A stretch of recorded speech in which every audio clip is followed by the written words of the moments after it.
Saludos, bienvenidos a Mundo 2020. Hoy fijaremos nuestra mirada en Colombia, un país en busca de una paz que no llega.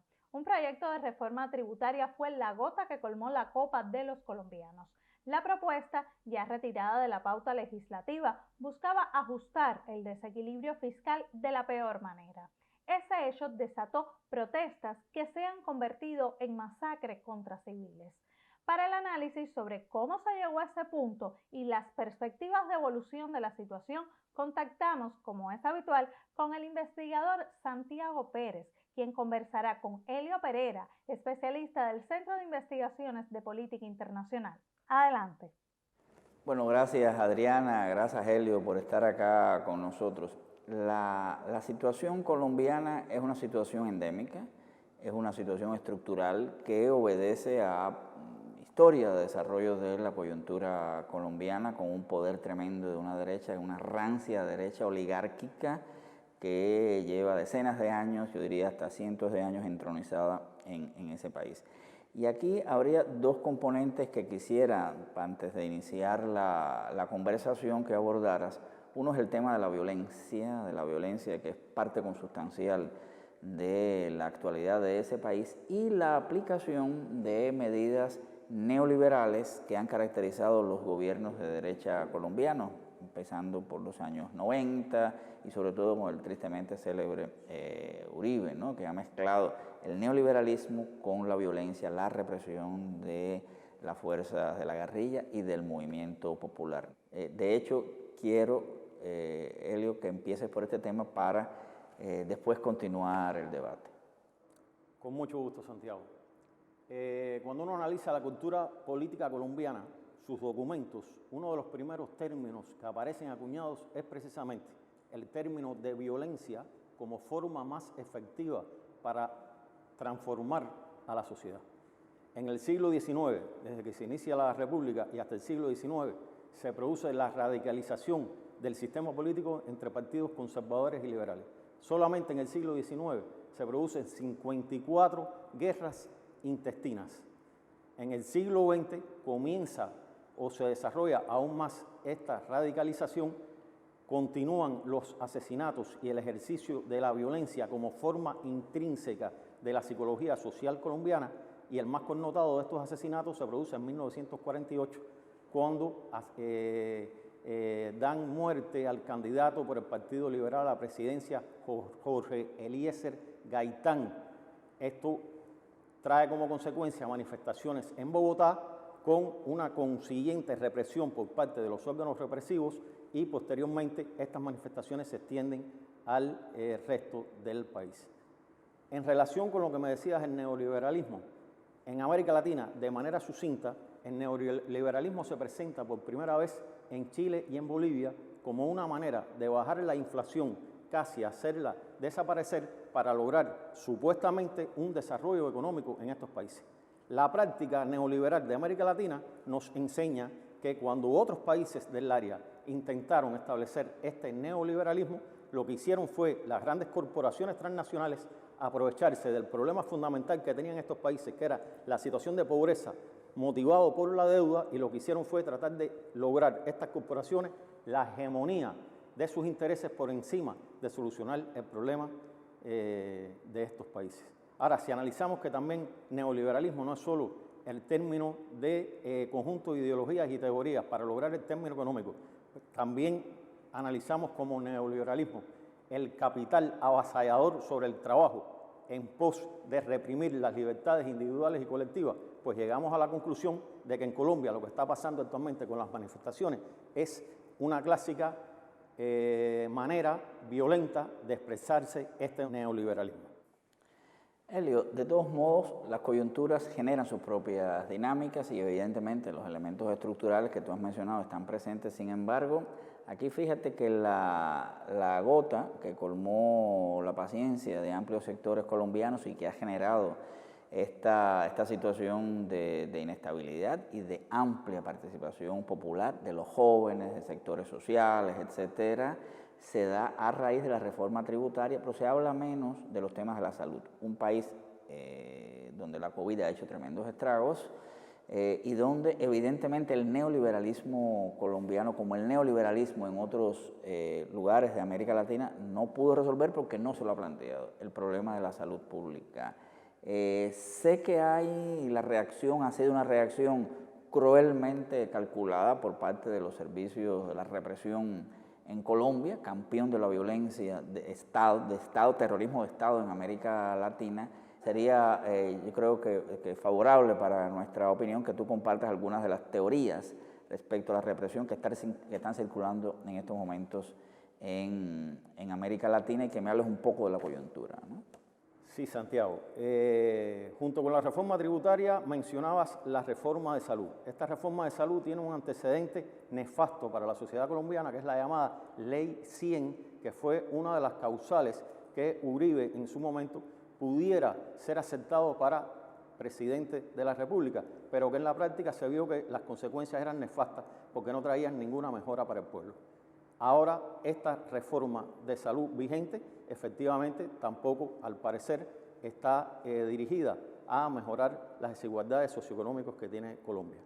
En relación con la revolución molecular disipada, es una teoría neofascista propugnada por un chileno que carece de total prestigio político, pero que ha dado conferencias en varios países europeos y latinoamericanos y que por lo menos en 3 ocasiones ha sido invitado a la Universidad Militar de Nueva Granada en Colombia, con la participación de Uribe.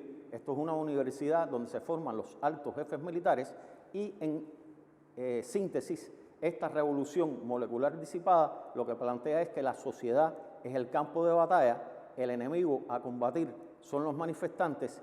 Este enemigo tiene que combatirse, según esta teoría, con las fuerzas de despliegue rápido, un mayor conjunto operacional de esa fuerza, que en el caso de Colombia son los escuadrones móviles antidisturbios, que dicho sea de paso, estos SMAT, como se conocen, desde noviembre de 2020, están recibiendo armamento y equipo de diferentes tipos. Lo fundamental de este armamento acaba de llegar hace 15 días a Colombia, que son 4 tanquetas de última generación que disparan unas bengalas de humo con gases lacrimógenos y que provocan daños muy peligrosos a la población que sufre el efecto de estos gases. También esta teoría en síntesis plantea sustituir el poder político en determinadas ciudades, como ha sucedido en Cali, por el poder militar, y una vez que el poder militar tenga sitiada a las ciudades, pues mediante el empleo de helicópteros y de estos escuadrones antidisturbios, pues aumentar la agresividad, llámesele asesinato, llámesele extorsión, llámesele secuestro y otros tipos de manifestación de violencia. Bueno, evidentemente estamos aquí en presencia de un derrumbe de la vitrina del neoliberalismo colombiano, país sumamente importante en América Latina. A veces los medios de prensa no le dan la suficiente proyección que tiene este país y que tiene la situación interna colombiana. Si te parece, vamos a una pausa y después abordamos los temas de la arista internacional de la crisis colombiana.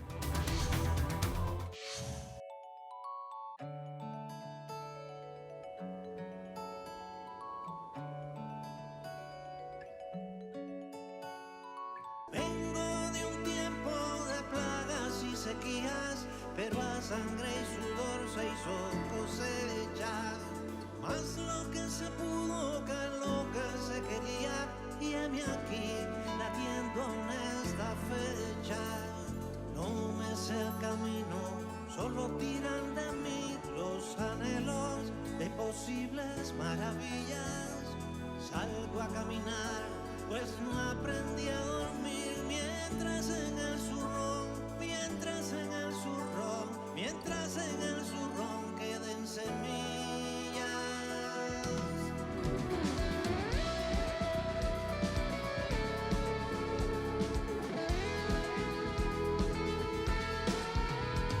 El naufragio se parece al capitán, y el poeta se parece a su cantar.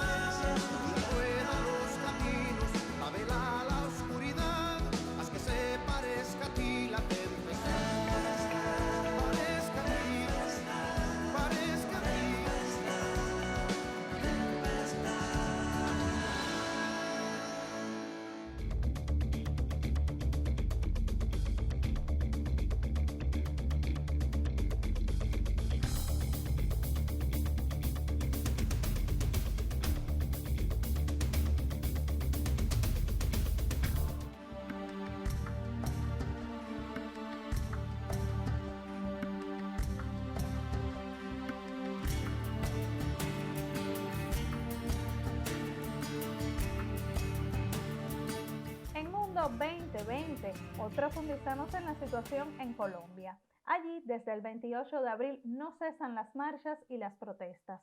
Tal como referían los expertos, las manifestaciones continúan porque los ciudadanos buscan resolver problemas sociales enraizados y agudizados con la pandemia de COVID-19, como la pobreza, a la que se sumaron en 2020 más de 3,5 millones de personas.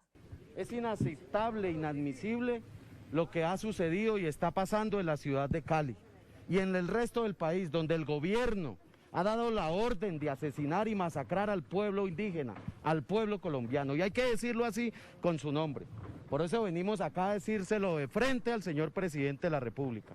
Aquí lo que sucedió anoche, como llegar a la medianoche y a las 4 de la mañana salir y dar lo que hicieron, de levantar a bala, a plomo, irrumpiendo en los bloqueos pacíficos que han hecho nuestros indígenas, la minga indígena, nuestro movimiento estudiantil, los jóvenes, las organizaciones sociales y sindicales, y que sigan siendo atropellados y asesinados.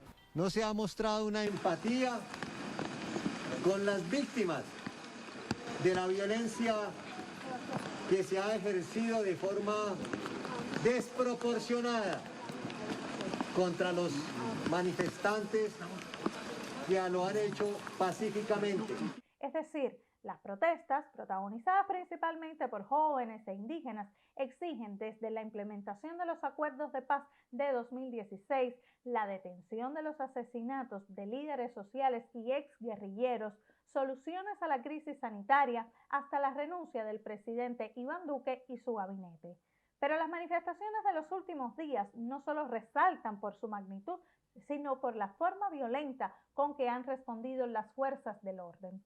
Organizaciones de derechos humanos y de la sociedad civil responsabilizan a los decenas de miles de policías y militares por el medio centenar de muertes, miles de heridos y otras arbitrariedades cometidas durante las protestas. Sin embargo, las autoridades defienden la conducta de los uniformados, alegando que actúan en respuesta a actos vandálicos y terroristas, como coincidieron en señalar el presidente Duque y el titular de Defensa Diego Molano. A ese discurso se sumó también el expresidente Álvaro Uribe, con denuncias en Twitter que la red social ocultó tras recibir denuncias por incitar a la violencia. Entre tanto, la organización no gubernamental Temblores informó que desde el inicio de las movilizaciones se han registrado más de 1.900 casos de violencia policial. Sobre cuáles son las perspectivas para resolver dicha situación, el papel de Estados Unidos y también de la izquierda en ese panorama, continúa el diálogo en Mundo 2020. Seguimos conectados con Santiago y su invitado. Bueno, bienvenidos de nuevo al programa donde estamos conversando sobre los temas de la realidad colombiana con el profesor Helio.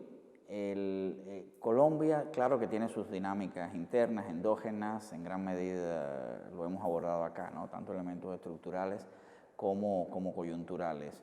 Sin embargo, Colombia es un epicentro de la violencia en América Latina, es exportadora de todos estos conflictos. Ahí se dio una guerra civil durante un largo tiempo, la participación de la guerrilla en la vida colombiana, manifestaciones, etc. Y aquí hay un componente externo que no quiero dejar de que lo aborde, que es el tema de Estados Unidos, su famoso Plan Colombia, el nivel de exportaciones militares y el tema de la vecina Venezuela y el empleo de Colombia como parte de la estrategia para liquidar la revolución venezolana.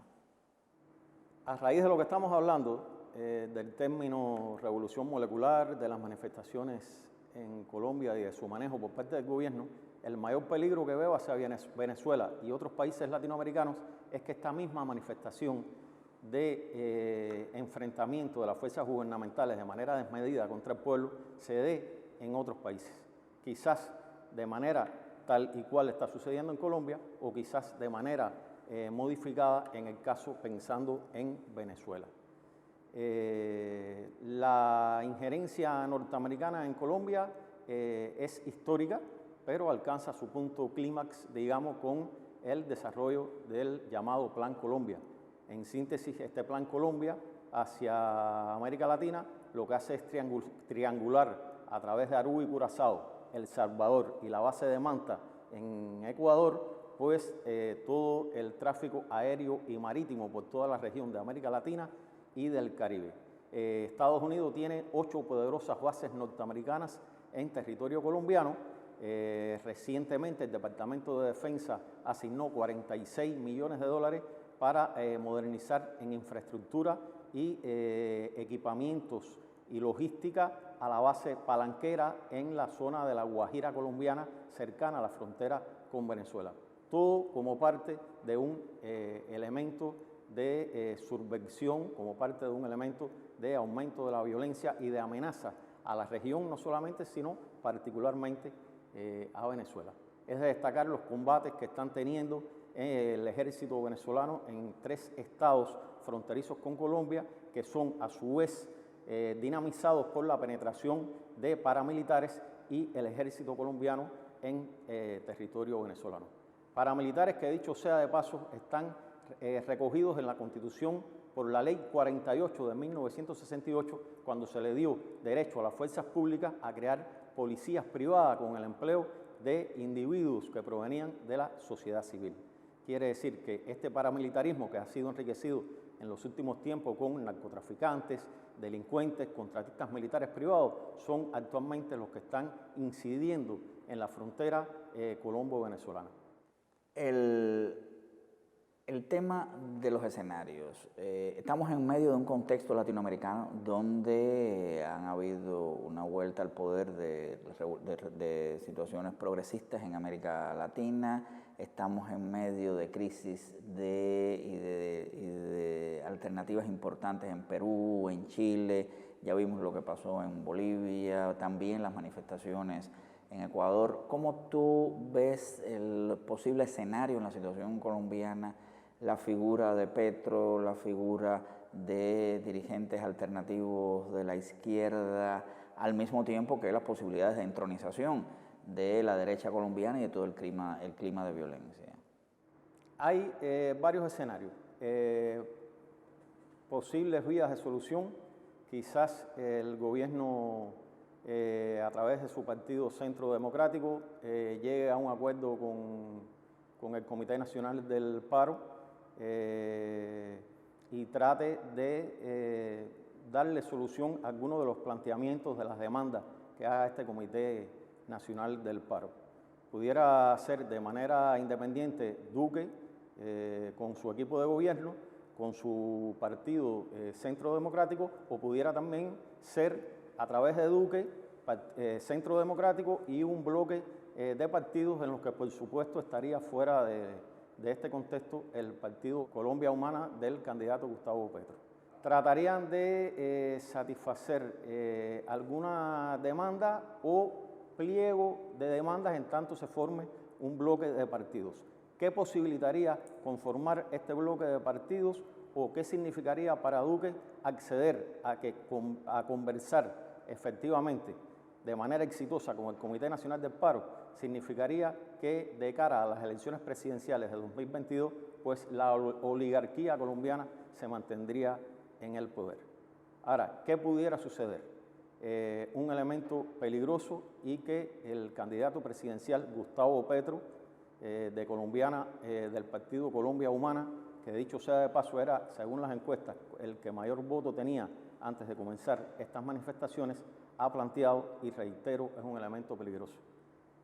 Consiste en lo siguiente, que continúen las manifestaciones, no puedan ponerse de acuerdo el gobierno de Duque con el Comité Nacional del Paro, Duque suspenda la institucionalidad, el derecho constitucional, suspenda el Estado de Derecho, se base en la realización de manifestaciones y los llamados delincuentes, como él cataloga a la sociedad civil que se está manifestando, y decrete un golpe de Estado y por lo tanto suspenda la realización de las elecciones presidenciales para el 2022.